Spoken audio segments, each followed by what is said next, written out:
Hello everybody, welcome to the Wonky Angle, where I talk about electronic music, both new and old. And today, I'm going to be talking about the new album from M83. Junk.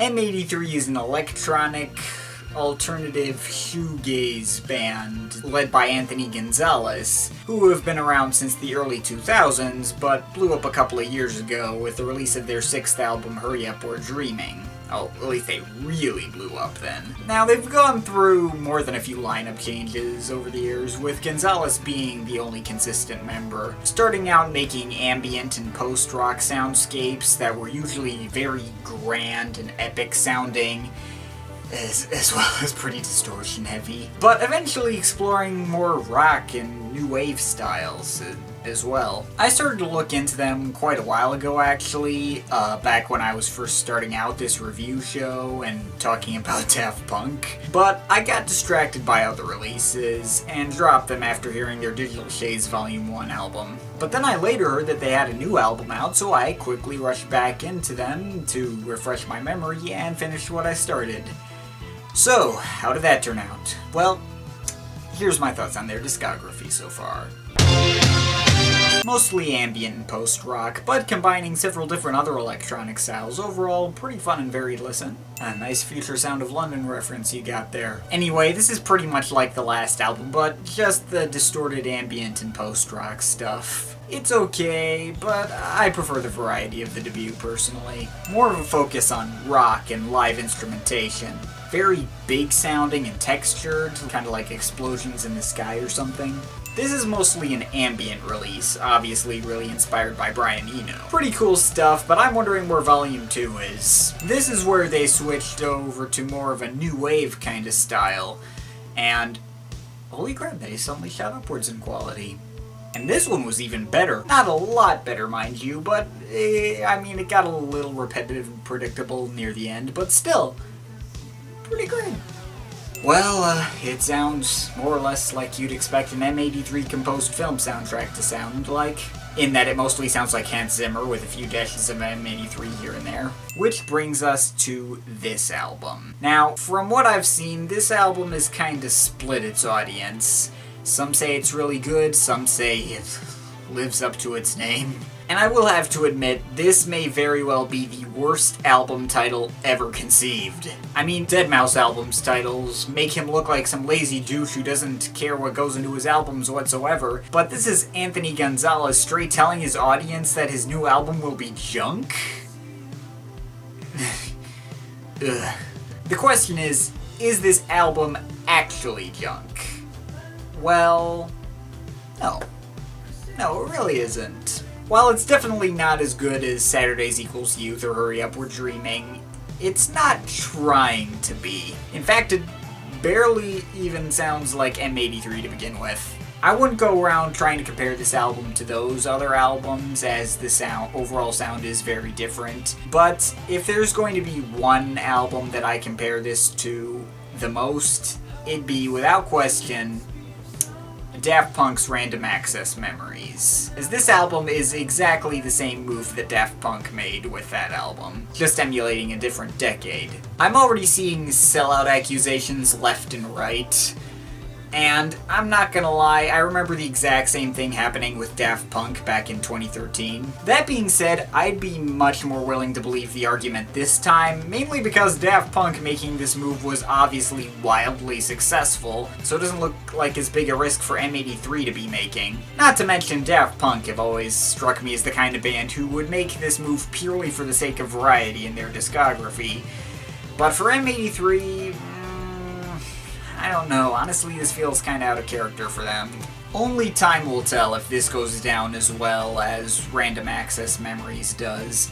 And honestly, based on the title of this album and how easy it is to make fun of alone, I'm not convinced it'll be even as close to as much of a success.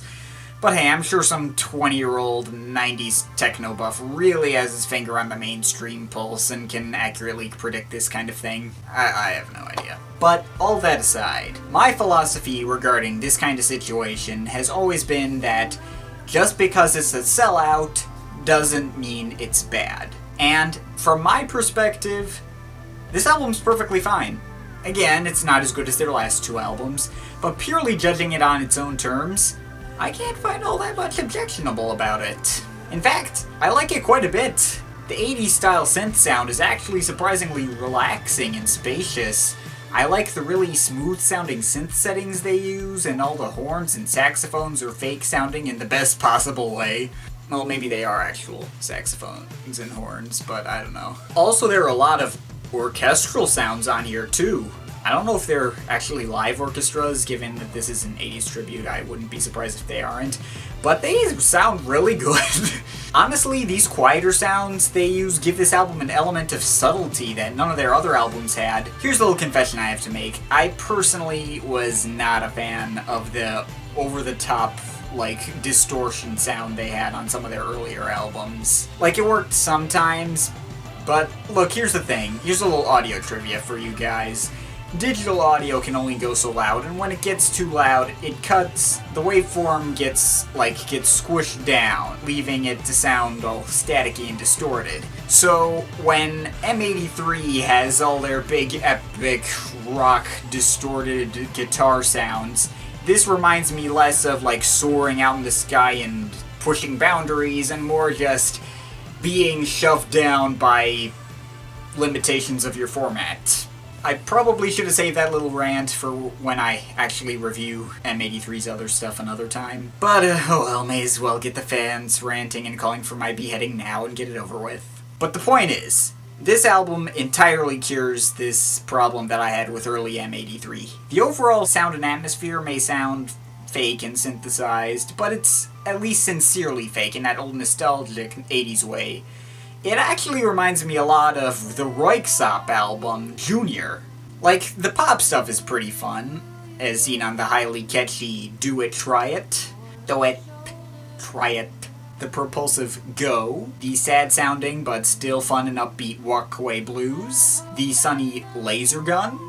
And the fast-paced and bouncy Road Blaster, which has a lot of fun horn sections. That's a good one. There's also BB the Dog, which is also pretty fun and catchy, though it has a lot of pitch-shifted vocals, which I personally was okay with, but I can see this being a big problem with other people. And you know, even though they're not using their usual synth settings, the huge epic chord structures are very much still there. The one track that by far sounds the most like old M83 is Solitude, which has a lot of orchestral sounds and is mostly kind of a ballad song along the lines of Wait. I think there was even a little bit of distortion near the end, but that might have just been my download of it.